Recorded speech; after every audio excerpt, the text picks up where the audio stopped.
Olá! Vamos falar resumidamente hoje sobre câmara fria. Então vamos lá. Câmara fria, né, a maioria de vocês já sabe o que é um espaço refrigerado aonde eu armazeno alimentos. Então é uma câmara, né, em geral, de armazenamento. E eu posso armazenar produtos resfriados, ou seja, que estão acima do ponto de congelamento, ou então produtos congelados, ou seja, que estão abaixo do ponto de congelamento do produto. Em geral, quando eu quero congelar o alimento, né, ou enfim, o produto que eu quero guardar ali, eu não utilizo as câmaras de armazenamento. Eu faço esse congelamento em uma câmara de congelamento ou então em um túnel de congelamento rápido. Por exemplo, numa padaria onde eu tenho os pãezinhos e eu quero congelar aqueles pães. Em geral, eu vou utilizar um sistema estático, onde eu coloco os pães em um carrinho, geralmente de aço inox, coloco eles dentro da câmara de congelamento, deixo ali em determinado tempo, né? Então vão ser congelamento por lotes.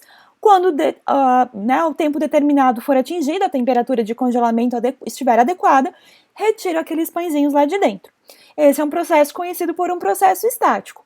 Eu posso ter um processo dinâmico, por exemplo, uma fábrica de frangos, né, de cortes de frangos, aonde, né, o frango ali é desossado, é cortado, e ele vai, né, numa esteira, passa por um túnel de congelamento e segue o caminho da produção. Então, nós temos essas duas variações. Independente do tipo de câmara fria, de frigorífica que eu tenho, quando eu penso em projeto de câmara fria, né, quando eu penso ali em avaliar, fazer uma manutenção, algo específico dessa câmara fria, uma reestruturação dela, muitas vezes nós vamos ter que fazer ou vamos nos deparar com um croquis da câmara, ou seja, um desenho, né, eu vou ter esse desenho pronto, ou de repente ali como profissional da área eu vou fazer esse desenho e eu vou determinar ali, né, por exemplo, ali onde eu tenho a câmara 1, aqui no nosso exemplo, câmara 2, câmara 3, em geral eu vou ter uma antecâmara, que é um espaço onde a minha temperatura ela é um pouco mais fria do que a temperatura externa, ela já pode geralmente ser vai ser climatizado muitas vezes, para que quando eu abrir a porta das câmaras, né, eu não tenha ali um ar externo causando uma grande carga térmica dentro dessas câmaras de armazenamento que eu tenho ali.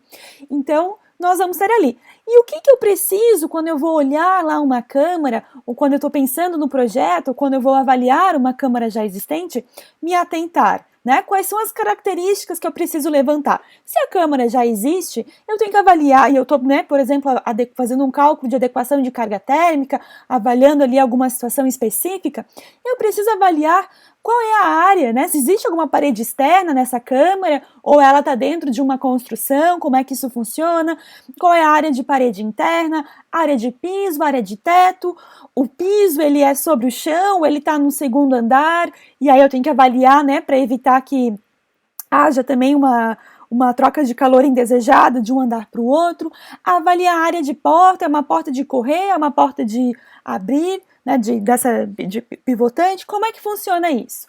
Outras coisas, né? Se já existe, qual é a espessura da parede que está ali? Ou se eu vou projetar, qual é a espessura de parede que eu vou utilizar de acordo com a temperatura do ambiente interno? Qual é o material, né, desse piso, do teto, das paredes?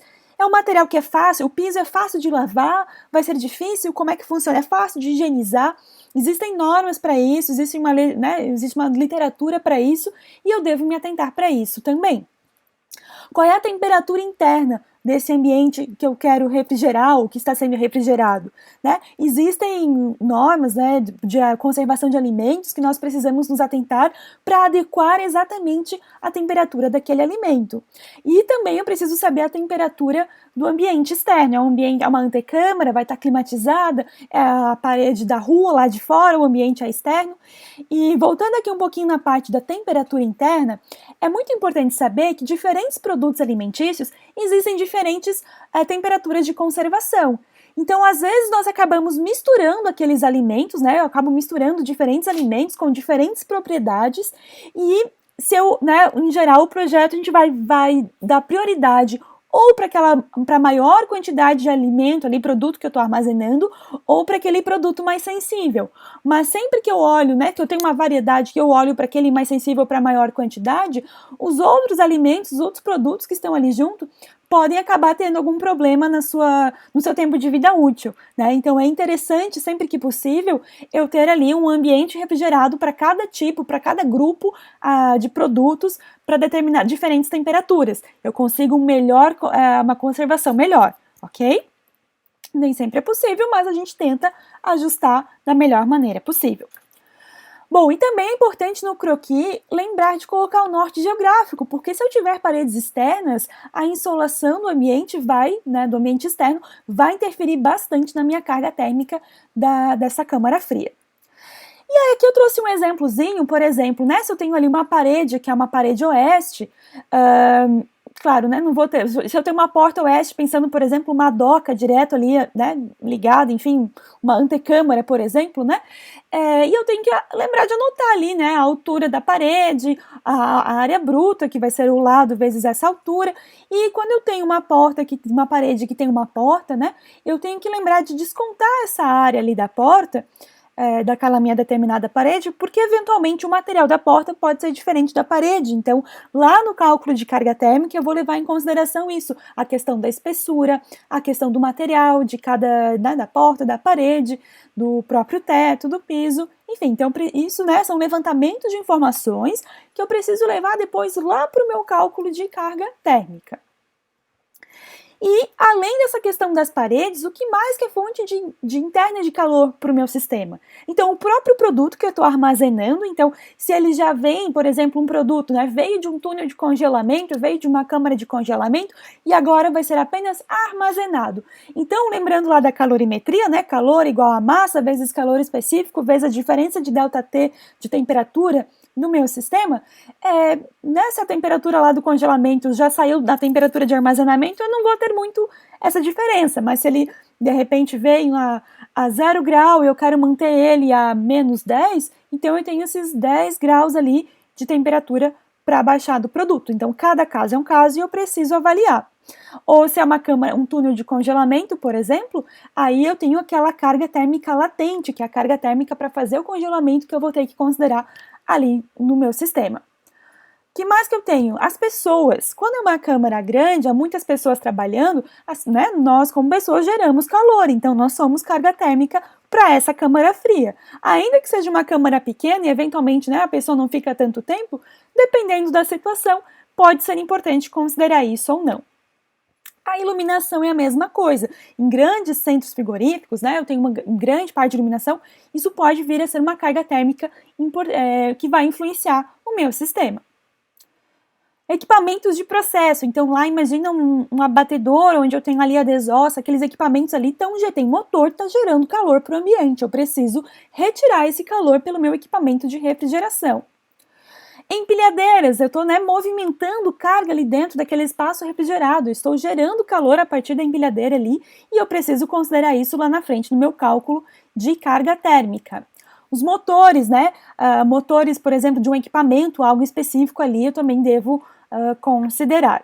E equipamentos auxiliares de refrigeração, então o próprio degelo lá do meu evaporador, da minha unidade evaporadora, do evaporador, ele vai acabar gerando calor dentro do ambiente e esse equipamento, esse calor precisa ser removido ali pelo meu sistema de refrigeração. Fontes agora externas de calor, então como a gente, né, mostrou ali antes no croquis, eu tenho as paredes, teto e pisos que estão sujeitas à diferença de temperatura.